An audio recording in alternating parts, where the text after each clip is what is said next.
I don't know if any of you recall the movie Django, which Jamie Foxx played in, but I want you to keep this in mind when I'm talking to you, that in that movie, plantation owners would get together their biggest, their baddest slave, and we're talking about black people, to fight against each other for their amusement.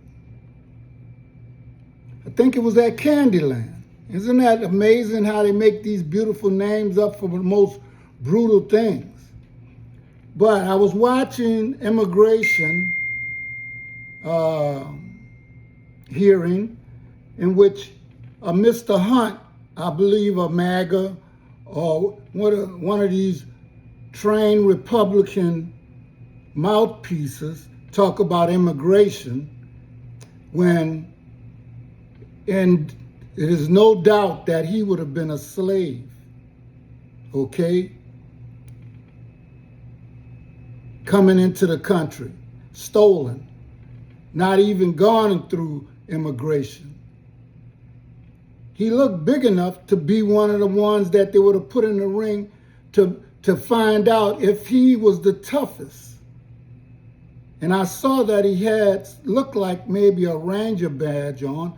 I know he had some military service. So he knows how black people get treated in the military.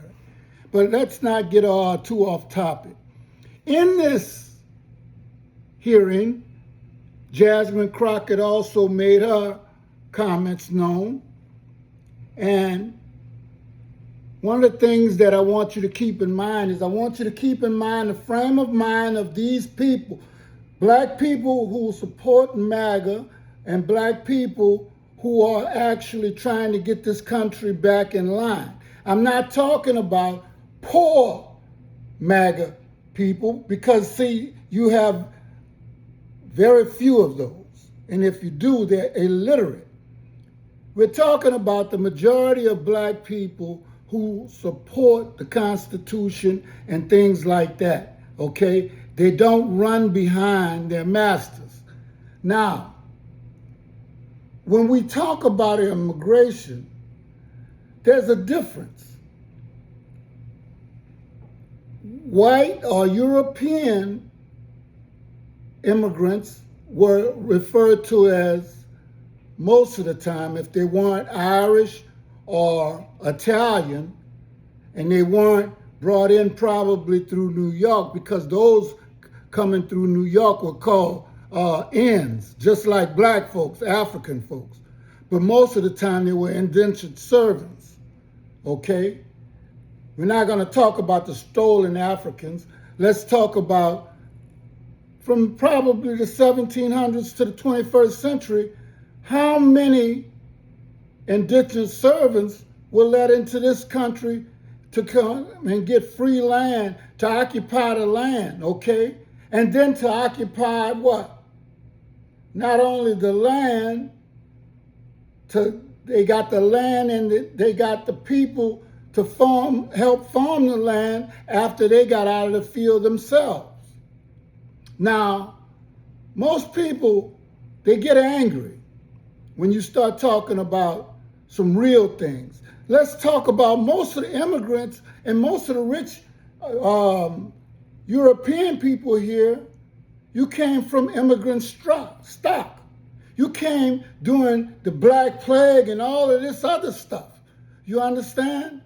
You know, you had to be taught how to be bathed and how to speak and do all the things that you talk about right now, and you talk about us. But let's talk about the Haitians that you leave in the ocean, you understand, coming to seek a better life, or the Africans that you dispel or turn back from coming to the United States. Because you see, you don't get this disparity of population. And we know that in the 1600s, they had more black people than they had white people here. That's not counting the Indians. And most of the time, most people, we need to stop even making that judgment call about who was who and what was what, because we don't know. We do know that most things have a black history. Most things, even in the earth, even in the sky, they come from a dark history, dark soil, the black hole, okay? But getting back to this, immigrants, even the president has immigration in his blood with his wife. But he could find, I'm told she got an Einstein immigration status. You see, the injustice is unparalleled, okay?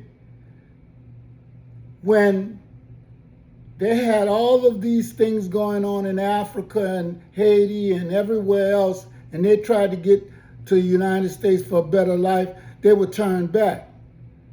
Kosovo and Germans from way back, and from Great Britain, and all through the centuries, they were let in here. You know, it was a plan from the very beginning that we could never have too many people of color in the United States and hold this as a possession. So what they did was they invited you here, you immigrants, indentured servants, so that you could overpopularize this country. You can get the best of it.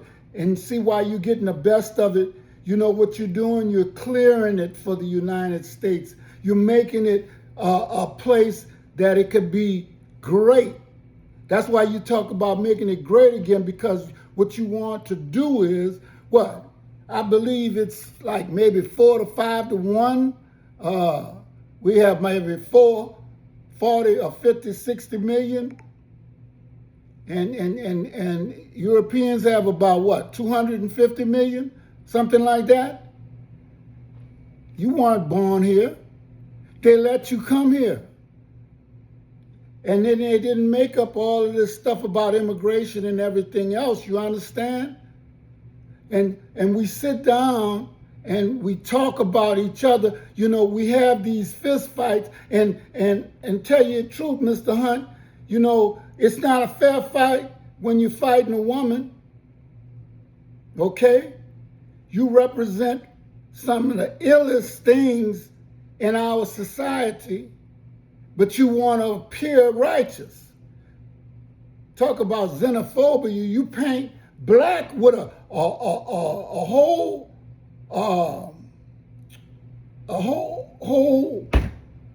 paintbrush. And then you take a little skinny paintbrush and you paint Europeans. And you act like there's not a disparity.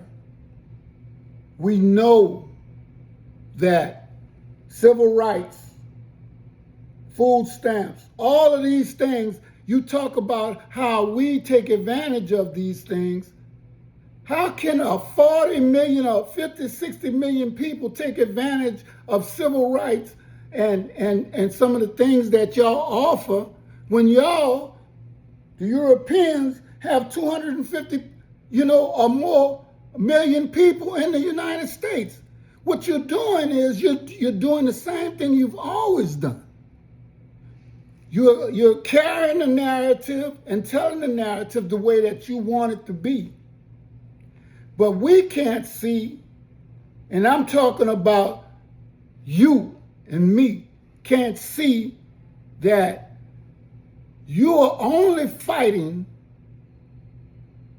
the masters for the masters of amusement, and you're fighting your own people for it.